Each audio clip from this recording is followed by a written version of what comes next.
Mari aku bantu. Awas licin. Aku mendengar suara yang terburu-buru disertai napas yang terengah-engah.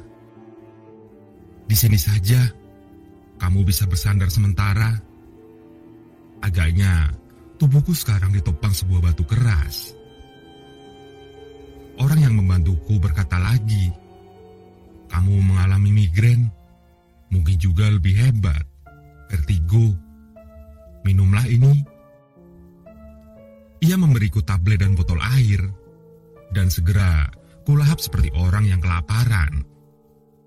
Aku termenung selama beberapa saat, kemudian malah bertanya-tanya sendiri, mengapa masih ada orang lain di sini, dan kenapa aku terlalu mudah percaya untuk menelan pemberiannya. Aku tak sengaja menemukan obat ketika sedang mencarimu. Semoga penglihatanku tidak salah ketika mendapatkan dirimu menenggak obat itu di dalam bus. Kuamati kata-katanya dengan saksama, dan aku tidak bisa menemukan ia berbohong. Lalu, ia membantuku meluruskan kakiku. Rupanya, itu bisa membuat pikiranku terlena. Dalam beberapa saat, aku merasa sedang berada di atas sebuah perahu kecil, mengarungi danau yang hijau airnya dan tenang. Pelan-pelan aku mendayung, menjauh dari daratan yang dijejali perbukitan. Dan aku benar-benar seorang diri. Gemuruh langit membangunkan tidurku seketika. Hujan kembali rintik dengan iringan angin kencang. Syukur kamu sudah bangun. Kita harus berlindung di sana. Aku tidak membawa persediaan pakaian. Ia membapahku. Tapi kupastikan untuk melangkah sendiri. Kepalaku rasanya tidak lagi bermasalah. Jadi aku bisa berlari mengimbangi lelaki itu. Angin dan hujan semakin kencang beriringan. Ia menuju sebuah rumah yang kelihatannya hampir ambruk. Dari jauh, bangunan itu tampak hanya meninggalkan tiang-tiang kayu. Namun sepertinya masih terdapat ruangan yang diteduhi atap. Pria itu langsung masuk dan tatapannya telah memastikan bahwa aku tidak tertinggal. Ia mengambil senter dari kantong jaket, lalu menuntun aku ke suatu ruangan kecil. Sekarang aku mendapati dia membawa ransel punyaku, sehingga aku bertanya, "Kenapa kamu membawa tasku?" Kelibatan lampu senter sedikit memudahkan aku untuk mengamati raut rona lelaki itu. Ia tidak terkejut, seolah-olah perbuatannya yang cukup berkesan baik itu dilakukan atas dasar harus. Kepalanya merunduk sejenak, kemudian menyerahkan ransel tersebut kepada pemiliknya. "Oh iya, ini tasmu." Suaranya tenang. "Kuharap aku tidak berbuat salah. Kamu bisa tahu sedikit tentangku. Maaf, tadi aku duduk cukup dekat denganmu.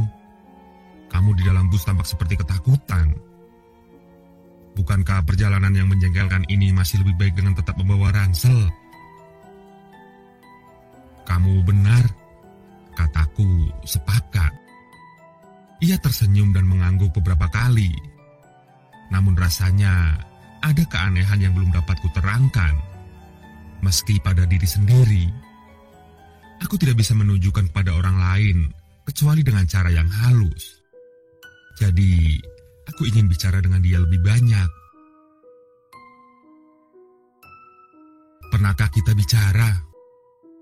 Sebelum ia menyahut, aku menyambung karena aku rupanya ingat.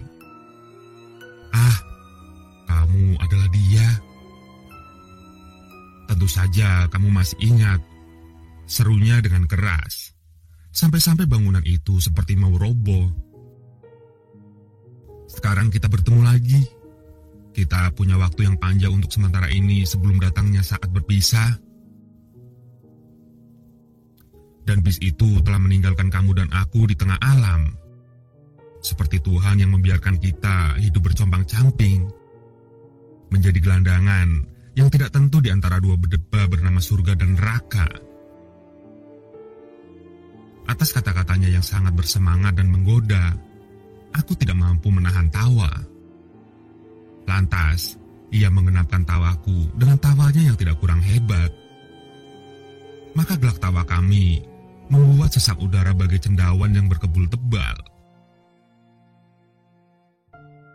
Namun, aku punya pikiran lain yang baru muncul setelah kami terdiam. Dia telah mengutip kata-kataku yang pernah tertulis dan diperdengarkan pada.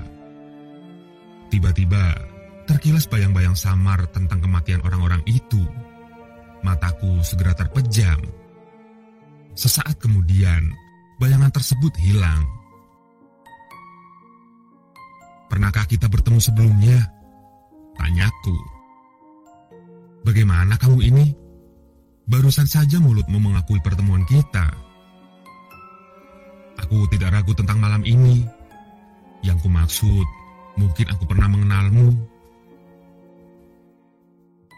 Dengan kemauannya sendiri, dia cepat-cepat menyelipkan senternya di tanganku. Tubuhku didorong, dan kakinya dimundurkan.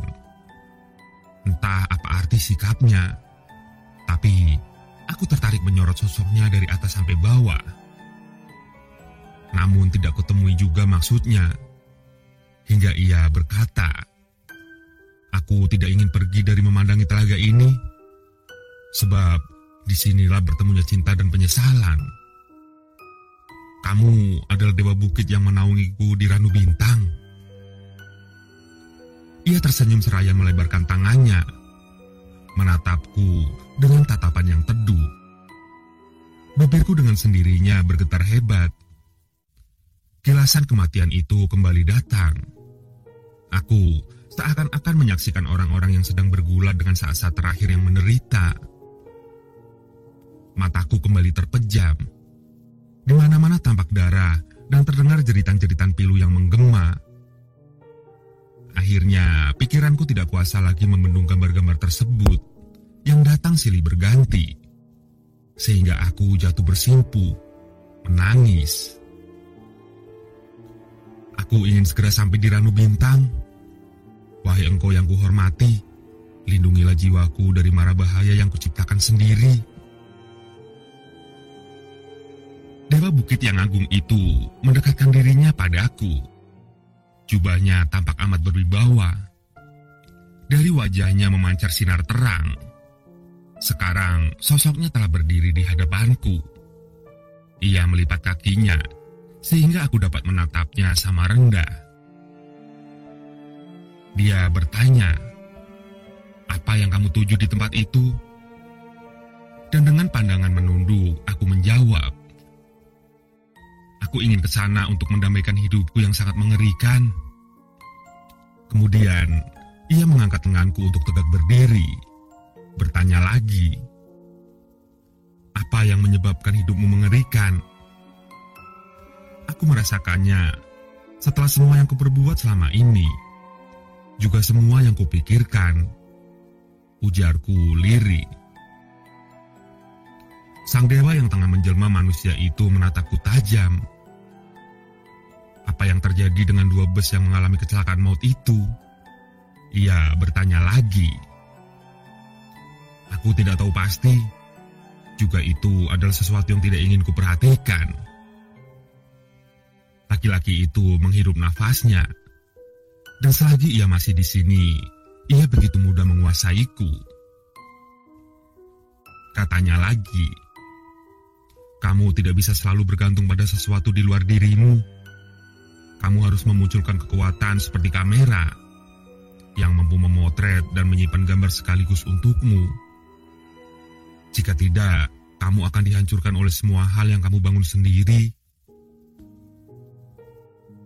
Laki-laki itu mundur sedikit, memasang rokoknya dan berkata lagi, "Bis itu telah pergi.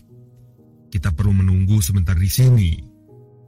Aku sudah menghubungi seseorang untuk mengantarkan kita ke Ranu Bintang." Setelah itu ia menyodorkan rokoknya. Tapi aku menolak, karena masih punya cukup banyak. Nah, sekarang aku ingin tahu dengan siapa aku bicara.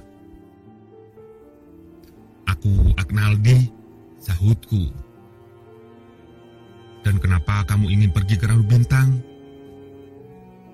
Seperti yang aku katakan, aku ingin mendamaikan hidupku. Aknaldi, katanya dengan nada ditekan. Apapun yang mendasari pikiranmu sebelumnya, kamu punya tujuan yang tepat. Tapi kupikir kamu tidak usah memperlakukanku sebegitu hormat. Aku tak lebih seperti rekan yang menginginkan kamu kembali. Itu adalah pembicaraan yang berakhir. Dia tampak lelah dan mengatakan perlu beristirahat sejenak. Hanya dengan jaket yang dijadikan alas ia merebahkan badan. Hujan masih tumpah ruah dan aku tidak berdaya membendung pikiranku ketika gambar-gambar beraneka rupa berkelindan. Ikan kita sudah mati, sayang, bisik Sarah dalam gambar tersebut. Matanya berbinar, senyumnya congkak. Ia takkan mati. Kamu semakin banyak berdusta akhir-akhir ini. Lihatlah, Sarah menarik tanganku untuk diletakkan di perutnya. Kamu tidak bisa lagi merasakan nafasnya. Aku sudah mengeringkan kolamnya. Sarah, aku sudah mengira sejak awal kamu akan melakukan ini. Tapi ia takkan mati. Kamu akan membesarkannya sepanjang sisa hidupmu. Karena ia akan menggantikan 2 ikan besar yang sudah mati hari ini. Apakah belakangan ini kamu memimpikan ikan besar? Aku benci saat melihat mereka. Ikan-ikan itu telah menghinaku dan keluargaku. Maka lebih baik jika mereka dijadikan ikan panggang. Kemudian aku mengantarkan Sarah menuju sebuah ruangan, sehingga ia bisa melihat 2 ikan besar di atas pinggan. Tiba-tiba ia memekik lalu pingsan. Aku kembali dari gambar masa lalu oleh karena pintu ruangan ini terbuka. Sarah, sayang, kamu harus bersumpah untuk tidak pergi ke Ranum Bintang. Perempuan kutukan itu telah menunggumu di sana. Nasibmu akan berakhir sangat menyedihkan. Aku mohon tinggallah di tempat ini, dan aku akan membawamu ke rumahku. Sarah, aku tahu kamu sangat sengsara, tapi biarlah aku pergi. Kita bisa bertemu di sana. Dan tidak ada yang perlu dikhawatirkan terhadap nasibku, karena aku akan mendapatkan perlindungan Dewa Bukit. Saya tertawa sombong sambil menghampiriku. Kamu tidak akan percaya pada siapapun. Ikuti pikiranmu sendiri, sebab disitulah kebenaran berada. Laki-laki yang sedang bersamamu bukanlah dewa, melainkan iblis yang sesungguhnya. Sosok anak kecil datang untuk menggelayuti tangan Sarah. Mereka berdua menatapku seakan-akan menyuntikkan keyakinan yang teramat kuat. Aku berpaling ke kanan untuk mengamati laki-laki yang sedang terlelap. Dan sekarang aku mendapati sosoknya sangat-sangat menyeramkan. Dia telah menunggumu tiba di telaga itu. Desi Sarah disambung gelegar halilintar. Sarah melangkah pergi. Matanya menoleh dan ia berseru. Mari ikut aku ke atas bukit. Di sanalah kamu akan aman dari para makhluk jahat. Aku pun menuruti ucapannya. Hembusan angin makin ganas. Astaga, sepertinya badai. Kepalaku mendongak.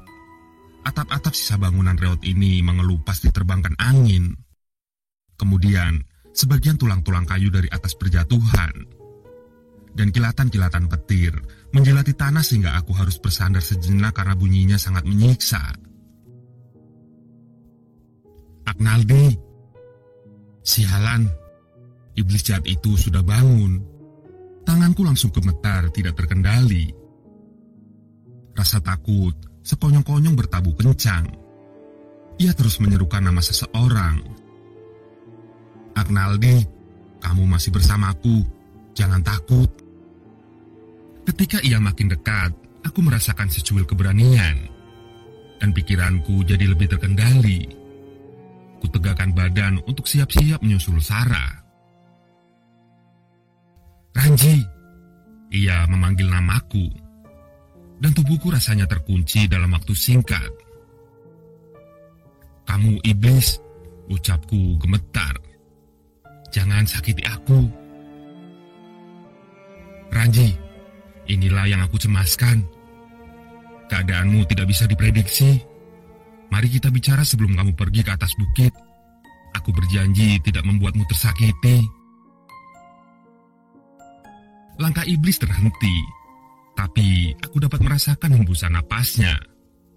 Lalu kulitnya terasa menyentuh tanganku. "Ranji," ujarnya, "kamu tak perlu panik. Kamu bisa berada di sini atau dimanapun yang kamu inginkan. Sekarang lihat aku. Akan kutunjukkan padamu sesuatu." Aku berpaling ke belakang dengan perlahan. Bersamaan dengan itu, langkah sang iblis ditarik agak menjauh. Ia berkata, "Kita akan bicara baik-baik sebelum kamu memutuskan rencanamu. Tidak ada yang tersakiti. Dan kamu adalah seorang yang kuat." Akhirnya aku mengangkat wajah. Iblis itu tidak terlihat.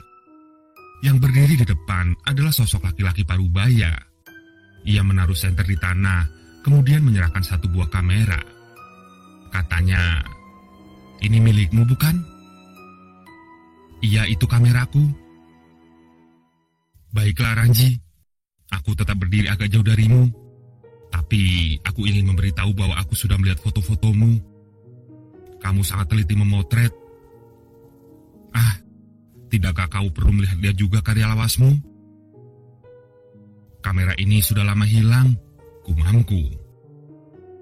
Laki-laki itu sekejap berkata, "Ia tidak pernah hilang. Kamu yang menitipkan padaku, bahkan dengan 7 buah kartu memori.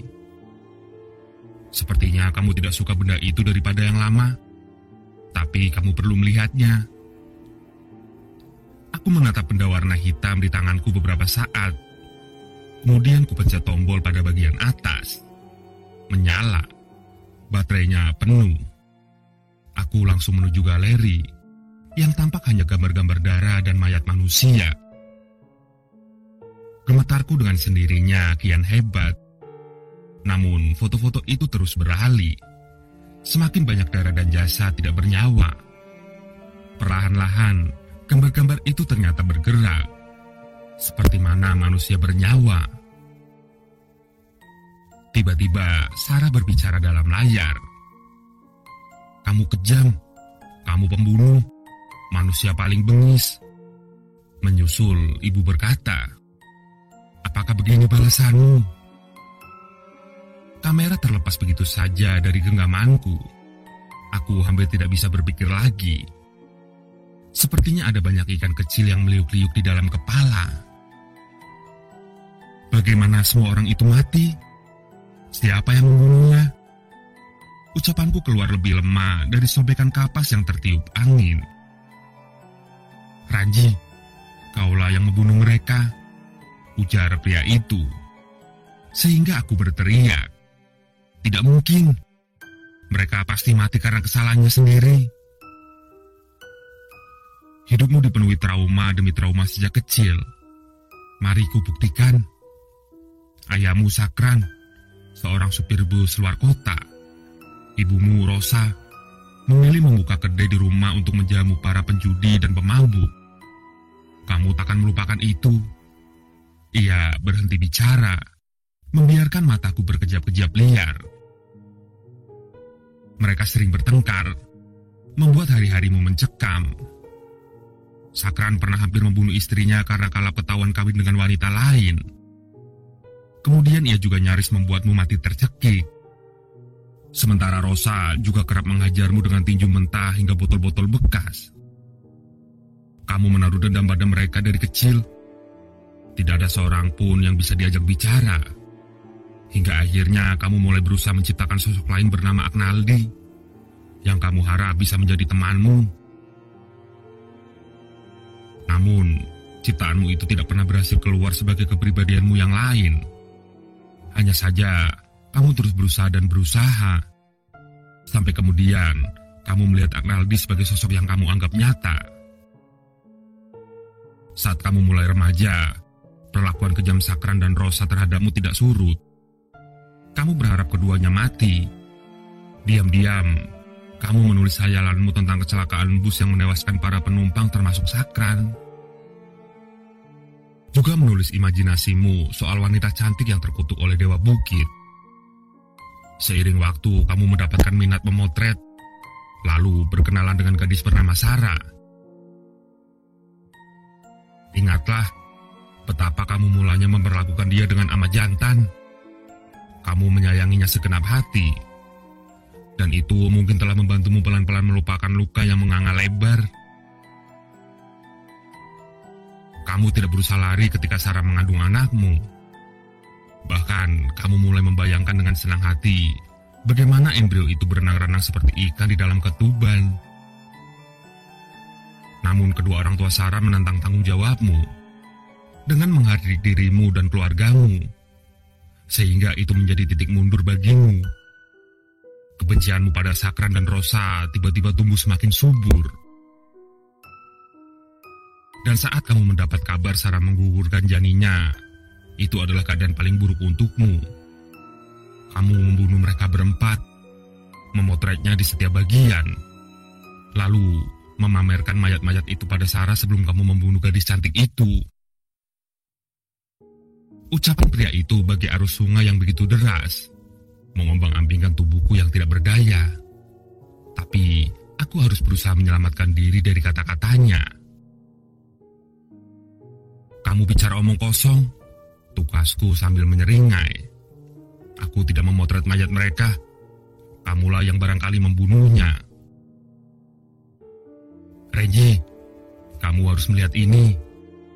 Dia mengeluarkan sebagian isi ranselku, sebuah buku. Lalu, ia bicara lagi, sambil mendekatkan ke mataku halaman yang terbuka. Ini adalah tulisanmu, dan bis itu telah meninggalkan kamu dan aku di tengah alam. Seperti Tuhan yang membiarkan kita hidup bercombang-camping, menjadi gelandangan yang tidak tentu di antara dua berdebah bernama surga dan neraka. Ini adalah tulisan tanganmu setelah kamu membunuh ayah dan ibumu. Kamu membubuhkan tanggal di akhir tulisan, 29 Desember 2007. 2 hari sebelumnya kamu membunuh Sakran dan Rosa, membungkus mereka dengan kertas aluminium, lalu membaringkannya di atas plat besi. Sementara pada 28 Desember, kamu membunuh orang tua Sarah lalu menggabungkan mereka dengan orang tuamu. Aku segera memeriksa kamera, dan tanggal yang tertera sesuai dengan yang ada dalam tulisan. Kemudian ia bersuara. Kamu juga bisa mendapatkan sapu tangan dengan bercak darah di dalam kameramu. Juga terbukti ada. Dan katanya lagi, itu adalah benda terakhir Sarah yang kamu simpan. Esok malam setelah mereka berlima terbunuh, kamu membakar mayat mereka dengan kata-kata, "Aku benci mereka. Ikan-ikan itu telah menghinaku dan keluargaku. Maka lebih baik jika mereka dijadikan ikan panggang."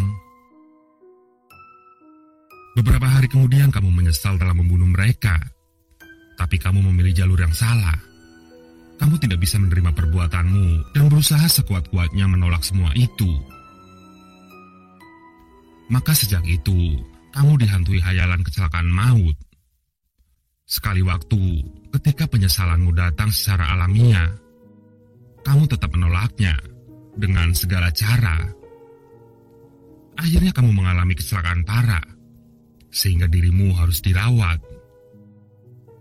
Polisi menangkapmu 2 minggu setelah pembunuhan. Mayat-mayat itu hampir tidak tersisa karena kamu membakarnya sampai menjadi abu. Tapi, undang-undang tidak bisa menghukummu karena ingatanmu dan jiwamu tidak bisa diakui. Maka sejak itu aku mengenalmu. Aku menjadi rekanmu yang selalu berharap kamu bisa kembali. Ketika ia menghentikan suaranya, aku merogoh saku celana untuk mencari-cari sesuatu. Namun ia yang mendapatkannya dari dalam tas. sapu tangan putih bernoda merah pekat. Kamu ingin melihatnya? Aku ragu. Apa yang kamu rasakan sekarang? Aku seperti ditarik arus sungai deras dan aku tidak berhenti melihat 5 orang yang tubuhnya terdapat banyak lubang tusukan. Apa yang mereka alami? Mereka mati oleh karena terbunuh. Siapa yang membunuh mereka? Dengan napas bergemuruh, ku jawab, aku. Aku perlu tahu siapa kamu yang berbicara denganku. Aku Ranji Aknaldi. Apa rencanamu? Aku akan pergi ke Ranu Bintang. Bisa kamu jelaskan tempat itu seperti apa? Sebuah telaga yang airnya tenang dan jernih, yang dikelilingi perbukitan hijau. Dan itu adalah pemandangan yang bisa terlihat dari bangsal rumah sakit gangguan jiwa di Yasa. Kenapa kamu ingin pergi ke sana? Karena aku merasa terus-menerus dihantui peristiwa kecelakaan maut dan wanita bersama Sundari yang dikutuk bersama iblis dan ikan-ikan yang sangat kubenci. Apa itu nyata? Itu tidak nyata, hanya hayalanku. Seperti apa yang sebenarnya nyata? Aku telah membunuh Rosa dan Sakran pada 27 Desember 2007. Kemudian Hastini dan Musral pada 28 Desember 2007. Dan kekasihku Sarah 1 hari setelahnya. Kenapa kamu membunuh mereka? Aku benci dengan orang tuaku karena sikapnya yang kejam. Tapi aku juga tidak menerima Hastini dan Musral yang menghardik aku dan keluargaku. Dan aku tidak menerima Sarah menggugurkan bayiku. Lantas siapa yang sedang berbicara denganmu? Kamu adalah dokter di rumah sakit Yasa yang merawatku demi kesembuhanku. Tegang di raut rona dokter itu memudar. Ia menatap begitu tajam. Senyum kecilnya tersirat. Kemudian ia mendekat untuk menggenggam kedua tanganku. Aku tak bergeming. Lalu terdengar dering telepon dari kantong jaketnya. Temanku sudah tiba. Kita akan tiba di Yasa pagi hari. Kamu harus yakin bahwa kamu bisa berjuang melawan hayalanmu yang tidak nyata. Ia berhenti bicara untuk berbicara dengan seseorang di telepon. Namun, aku tidak sengaja melihat Sarah muncul dari sebuah pintu. Ia mendesis. Sayangku, aku sudah lama menunggu di bukit. Kamu telah berjanji untuk bertahan di sini.